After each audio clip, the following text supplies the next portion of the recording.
નારાયણ, જય સ્વામિનારાયણ। રુદિયામાં મારા માણકી ઘોડીવાળાનું નામ ગુજતું હતું। હે મારા માણકી ઘોડીવાળા, એક દ્રષ્ટાંત છે કે આ પામર જીવ અતિથિને જમાડ્યા વગર જમતો નહોતો। કોઈ પણ આંગણી આવે ને એને જમાડ્યા સિવાય મોઢામાં અન્ન પાણી મૂકતો નહીં। ત્યારે એકવાર મારા માણકી ઘોડીવાળાને મારા સ્વામિનારાયણ ભગવાનને થયું કે લાય બાપ, આ પામર જીવનું પારખ્યું કરું।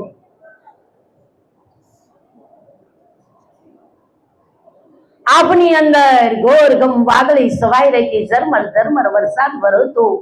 8 દિવસના ઉપવાસી 3 દિવસથી દૂધ પાક ઉકાળતા હતા। 3 દિવસ ને 3 રાત થઈ મારા આંગણીએ કોઈ આવ્યું નહીં। અને ત્યારે મહારાજને થયું કે આ સ્વામિનારાયણ સ્વામિનારાયણ કરે છે, લાઈ મને ઓળખી શકે છે। હે મહારાજ પોતે સંતનું રૂપ લઈ આંગણે પધાર્યા। સંતને જોઈને આ પામર જીવ ખુશ થયો કે પધારો સંત, મારા આંગણે પધારો। હું 3 દિવસનો ઉપવાસી છું। 3 દિવસથી દૂધ પાક ઉકાળું છું। સંત મારી મઢુલીએ બેહી તમે પ્રસાદ લ્યો। ત્યારે મહારાજે કીધું કે દીકરા, અહીંયા બેસી પ્રસાદ ન લઉં, પ્રસાદ તો હું મારા થાનકે જઈને લઉં। આ મારું કમંડળ છે ને, એ કમંડળની અંદર મને દૂધ પાક આપ। આ પામર જીવ દૂધ પાક લઈને ઉભો થયો। સંતે કમંડળ ધર્યું, કમંડળની અંદર ઝાડા દેખાણા। હે સંત, આ ઝાડા ભરેલા કમંડળમાં દૂધ પાક ન હમાય। આ કમંડળને તમે વિસળી નાખો। હે આ કમંડળને તમે વિસળી નાખો। આ ઝાડા ભરેલા કમંડળમાં મારો દૂધ પાક નહીં હમાય। હા, વાત તારી હાચી છે। સંત દૂધ પાક લઈને હાલતા ગયા। પામર જીવને અભિમાન આવ્યું કે 3 દિવસથી હું દૂધ પાક ઉકાળતો હતો, મફતના ભાવનો મેં દૂધ પાક આપ્યો, સંતે મને આશીર્વાદ ન આપ્યા। એ સંત તમે પાછા વળો, સંત તમે પાછા વળો। કા કે મેં તમને મફતના ભાવનો દૂધ પાક આપ્યો, તમે મને આશીર્વાદ ન આપ્યા।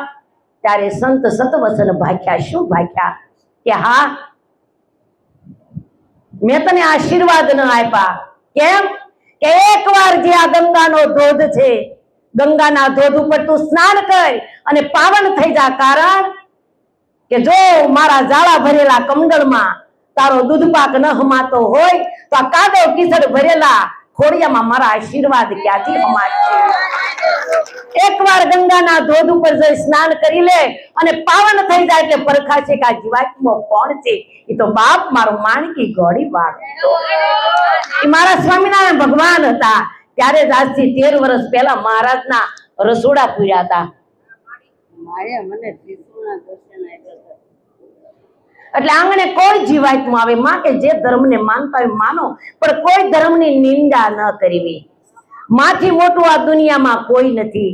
માં કયો ને તા કેને કે માં કેતા મુખ યુગડે અને બાપ કેતા થાય બંધ। માં કેતા મુખ યુગડે, બાપ કેતા થાય બંધ। બાપ બપોરે સૂરજનો નામ, માં પૂનમ કેરો સંત। આ ઈ છે માં। અને ત્યારે જ કેને એ મીઠો સાયડો રે મારી માતનો રે લોલ, આ જનની નિજોડ સખી નહીં જડે રે લોલ।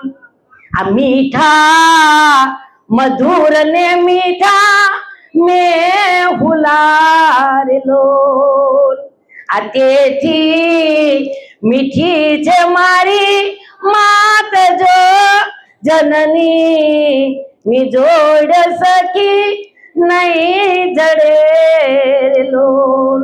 ત્યારે જ માં ગલીએ ગલીએ અને ગામડે ગામડે કહે છે કે બાપ, તમારે જીવનમાં જો સુખી થવું હોય ને તો પહેલા તમારી માં ને બાપ, મા બાપ થી મોટું આ દુનિયામાં કોઈ નથી। ભગવાનની જો તમારે પ્રાપ્તિ કરવી હોય ને તો પહેલા તમારે મા બાપની સેવા કરવી પડે। આ તો બધા પામર જીવને પણ ખબર છે, પણ આ તો આ એક આયખામાંથી બોલે એટલે બોલવું પડે। માં કે જીવનમાં સુખી થવું હોય તો પહેલી તમારી ઉમરાવાળી સુખી હશે ને તો ડુંગરાવાળી હાજરા હાજર સુખી છે। માં કેને કે આંગણે આવેલી બેન દીકરીને આવો બેહો ને પાણી પાજો. બાપ જેને ખાસ મા બાપ નથી ને એ દીકરીઓ ખાસ ધ્યાન રાખજો કે તમારી નણંદ આંગણે આવે ને એને તમે મીઠો આવકારો આપજો.